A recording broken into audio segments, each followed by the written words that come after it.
পূর্ণিমা এবং চন্দ্রগ্রহণ একই দিনে পড়লে তার প্রভাব অনেক বেশি গভীর হয় বলে জ্যোতিষশাস্ত্র এবং বাস্তুশাস্ত্রতে বিশ্বাস করা হয়ে থাকে। তাই এই সময় কিছু বিধিনিষেধ পালন করতে হয়, না হলে অশুভ শক্তি প্রভাব আপনার জীবনে পড়তে পারে। এই বছরের শেষ চন্দ্রগ্রহণ হবে 7ই সেপ্টেম্বর এবং এই দিনই পূর্ণগ্রাস সূর্যগ্রহণ দেখা যাবে। শাস্ত্র অনুযায়ী গ্রহণ শুরুর 9 ঘন্টা আগে থেকেই শূতকাল শুরু হয়ে যায়। এই চন্দ্রগ্রহণ শুরু হবে রাত্রি 8টা 57 থেকে। তার প্রায় 9 ঘন্টা আগে অর্থাৎ দুপুরবেলা থেকেই শুরু হয়ে যাবে শূতকাল। এই শূতকাল চলবে গ্রহণ শেষ না হওয়া পর্যন্ত। এই সময় কিছু জিনিস থেকে বিরত থাকবেন, সেগুলি কি জেনে নিন। এই শূতকালে মন্দিরের দরজা বন্ধ করে রাখবেন। সেটি যদি নাও করেন তাহলে মন্দিরে প্রবেশ করবেন না বা এই সময় কোনো পূজা করবেন না। গ্রহণের পর ঠাকুরের আসনের শুদ্ধিকরণ করে পূজা করবেন। শূতকালে রান্নাবান্না থেকে বিরত থাকবেন। এই কাল শুরু হওয়ার আগে সমস্ত খাবার খেয়ে ফেলাই ভালো। এই সমস্ত খাবার এবং পানীয়ে তুলসী পাতা দিয়ে রাখবেন।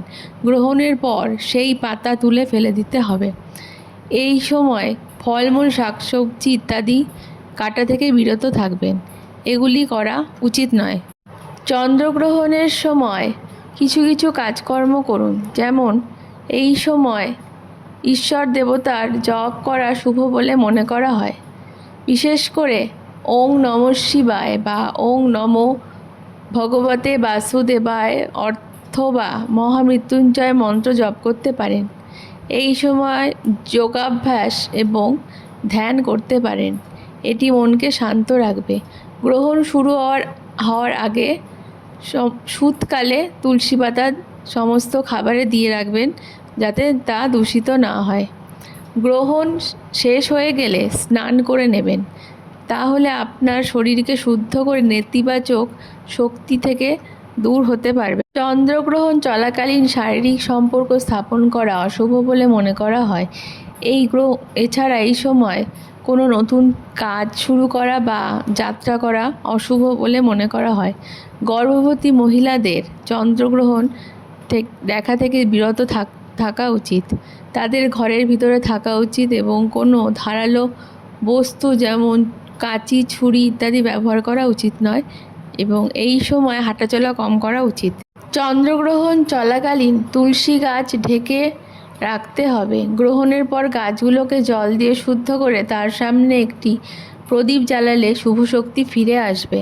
গ্রহণ শেষ হয়ে গেলে বাড়িঘর পরিষ্কার করে তার বিভিন্ন জায়গায় গঙ্গা জল ছিটিয়ে দিতে হবে।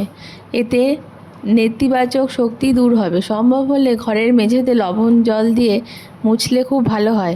7ই সেপ্টেম্বর রবিবার বছরের শেষ চন্দ্রগ্রহণের দিন শতভিভা এবং তারপর পূর্ব ভাদ্রপদ নক্ষত্রে চাঁদ গোচর করবে। এখানে চাঁদ ও রাহু একই অবস্থান করবে।